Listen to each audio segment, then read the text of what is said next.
Good morning, everyone. This is Orna Rana here, your social science teacher from Cambridge International School, the SUA. I hope you all are happy, healthy, safe at your home. Dear children, I welcome you all in today's session, and today we are going to discuss about History Chapter 5, which we have discussed in the previous week also. But today we are going to do the revision of the same chapter, that is Kingdoms, Kings, and an Early Republic. The lesson's objectives of this lesson are to know how men were recognized as Rajas, to understand the system of Varnas, to know about Janpadas and Mahajanpada, and to know about Maghat and Vaji. What will be the lesson's outcomes? The lesson's outcomes will be at the end of the lesson, the students will be able to know about how men were recognized as Rajas. They will understand the system of Varnas. They will also come to know about Janpadas and Mahajanpadas, and they will also come to know about Maghat and Vaji. Now let's start discussing about the today's topic. So the first topic is Ashwamedha sacrifice. As you all can see in this picture also, there is one horse, and this horse was used for the sacrifice. In this Ashwamedha sacrifice, a horse was let loose to wander freely, and it was guarded by the Raja's men. It wandered into the kingdoms of the other Rajas, and if they stopped it, they have to fight. And if they allowed him to pass, it means they have accepted him more stronger than him. About 3000 years ago, the men are recognized as Rajas by performing the big sacrifices. The Raja who has organized the sacrifice was recognized as being very powerful. Priests performed the rituals of the sacrifice. The other Rajas, ordinary men, the wish brought gifts to the king. We have discussed in this chapter about Varnas. In the later Vedic period, the priests divided the people into four groups on the basis of their work, such as Brahmin, Kshatriyas, Vaishyas, and Shudras. As you can see in this picture also, Brahmins, these were the priests and teachers. Kshatriyas, these were the kings and the warriors. Vaishyas, these were the agriculturists and the merchants. And Shudras, these were the laborers. Now let's discuss about their work. Brahmins, they studied Vedas, performed sacrifices, and received gifts. Kshatriyas, they fought battles and protected people.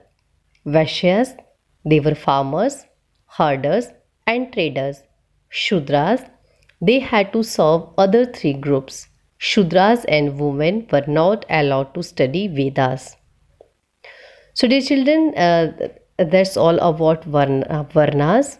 And if you people are getting questions like what do you mean by Varna, or what do you know about the Varna system, or describe the Varna system, write a note on the Varna system, then you need to describe these all things.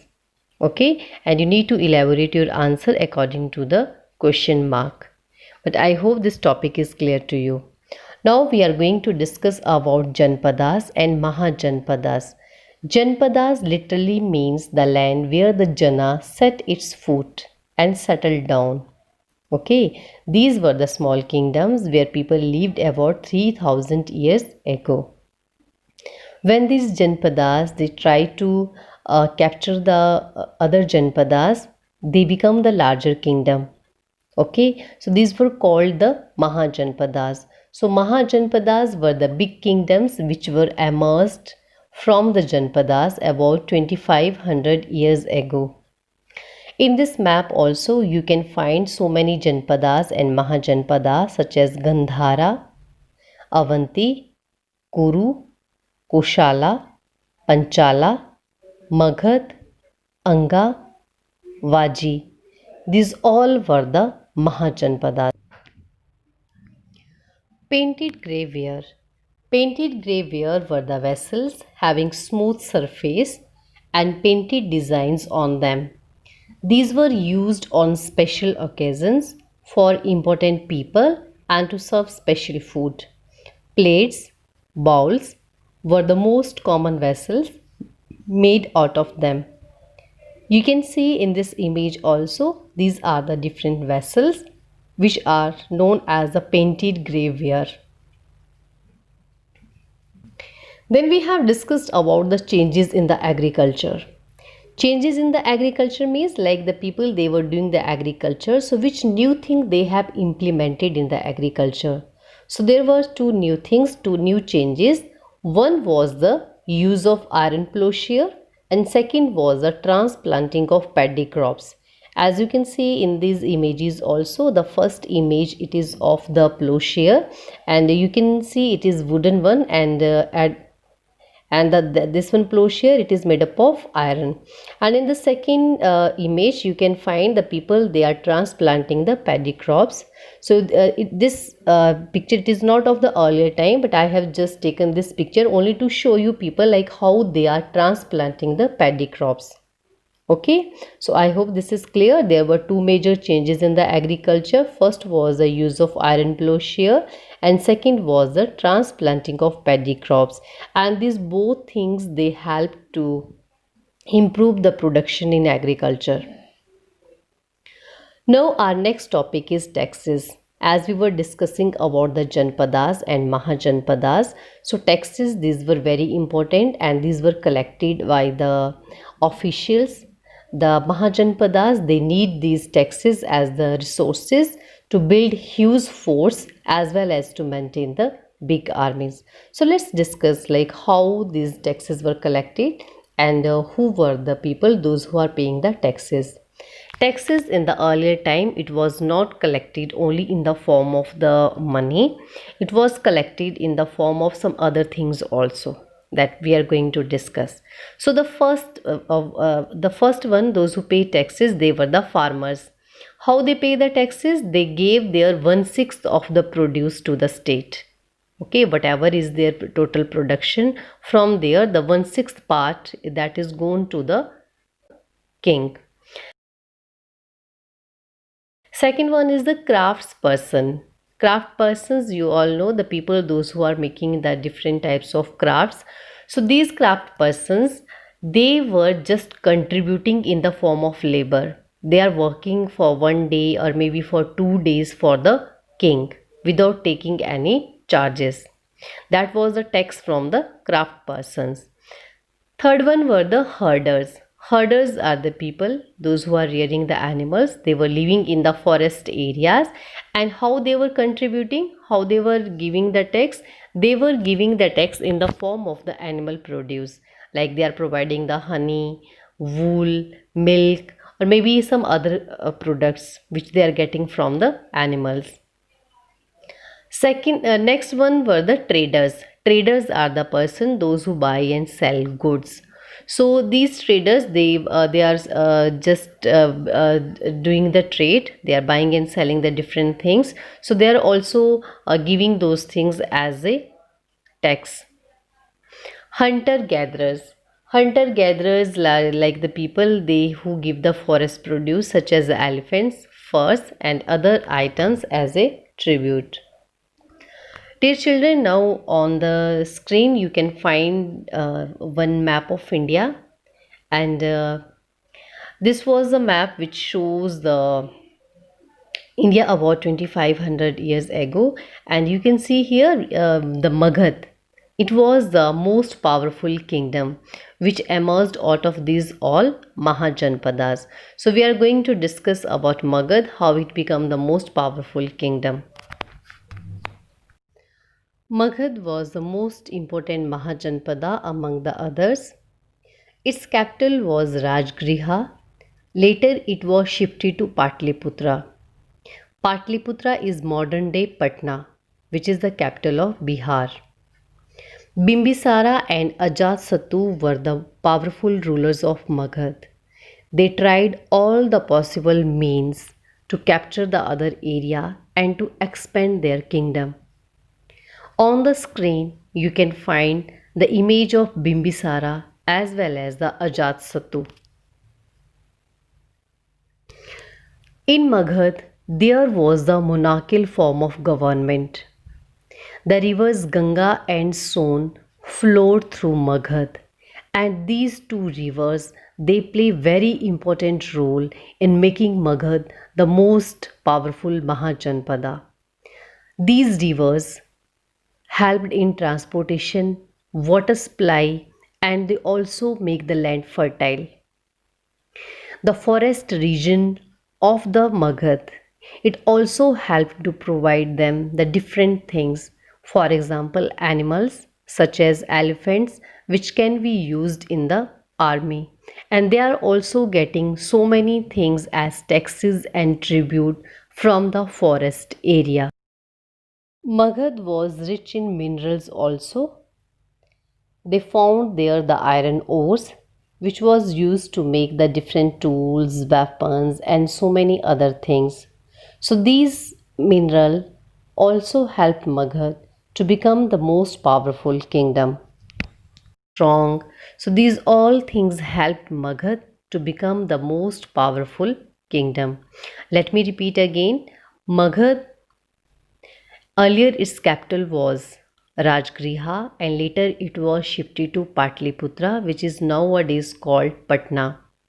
Bimbisara and Ajasattu, they were the most powerful rulers of Magadh and they have tried all the possible means to expand their kingdom. In Magadh, there was a monarchical form of government.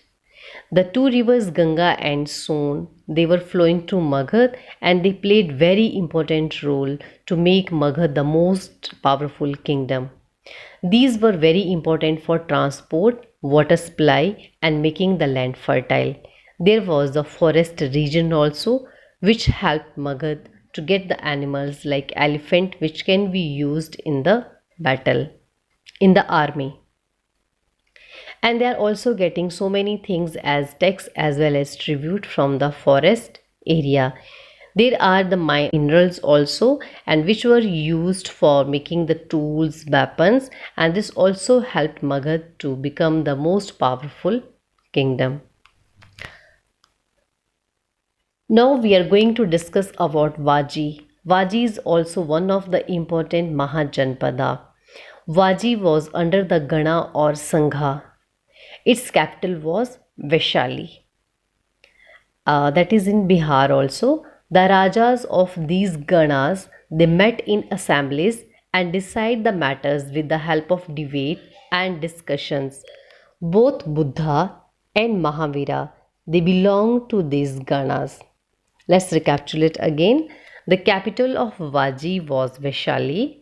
Vaji had a different kind of government known as Gana or Sangha. There were many rulers in Vaji. Even 1,000 men rule a Gana or Sangha. They performed rituals together. The Vaji kingdom lasted about 1500 years ago. So dear children, let's recapitulate whatever we have discussed today. Today we have started our session with the topic Ashwamedha sacrifice. This sacrifice was performed to get recognition as Raja. One horse was let loose and it wandered in the different kingdoms. If it was not stopped by anybody in any kingdom, it means these all Rajas, they have accepted that particular Raja more superior than him. And if anybody is stopping that horse, then that Raja has to fight with the Raja who has organized the Ashwamedha sacrifice. So in this way, the people, they were getting the recognition as Rajas. Then we have discussed about the Varnas. Varnas means when the people, they were divided into different groups on the basis of their work, and there were 4 Varnas: Brahmins, Kshatriyas, Vaishyas and Shudras. They all are performing the different work. We have discussed about the painted grey ware also. These were the vessels which are of grey color and they have some geometry patterns on them. These were used by very important people for the special occasion. We have also discussed about Janpadas and Mahajanpadas. Even in the map also you have found so many Janpadas and Mahajanpadas. So Janpadas were the smaller kingdom where the people they have settled there, and later on when they emerged as the bigger one or they have expanded their territory, then they become the Mahajanpadas. And in this chapter we have discussed about the Mahajanpadas like Magad and Vaji. We have discussed about the changes in the agriculture. There were two major changes in the agriculture. One was the growing use of iron plowshare and second was the transplanting of paddy crops. So these both things they helped in the improving production. We have discussed about the taxes. Taxes were the important resources which were collected from the farmers, herders, craft persons, traders, hunter and gatherers. They all are paying the taxes in the form of different things. Like the farmer, they are giving their crop produce. Herders, they are giving the animal produce. And craft person, they are just serving there without any charging any labor. And the traders, they are also giving the different things as the taxes. Then we have discussed about Magad. Magad was the most important and the most powerful kingdom among all the Mahajanpadas. The rivers Ganga and Son flowed through it, and these rivers helped to emerge Magad as a most powerful kingdom, as they were helping it in the transport and then also made the land fertile, as well as it was an important source of water also. There were some minerals in the Magad in that particular area which helped to make them the different weapons and tools of iron. We have discussed about Vaji. In Vaji there was a different form of government. It was ruled by Gana and Sangha, and there were so many people in these rules and Ganas and Sangha. Whenever they have to take any decision, these all people met together, they discuss the things and they decide the matter. So these are the all things which we have discussed today. I hope I have tried my best and most of the things are clear to you. You can watch the video again and please do the reading of the chapter to get these things properly. And still you people have any doubt, then we are going to clear that doubt in our live lessons. With these words only, I just want to wind up my lesson. Take care of yourself. Have a nice day ahead.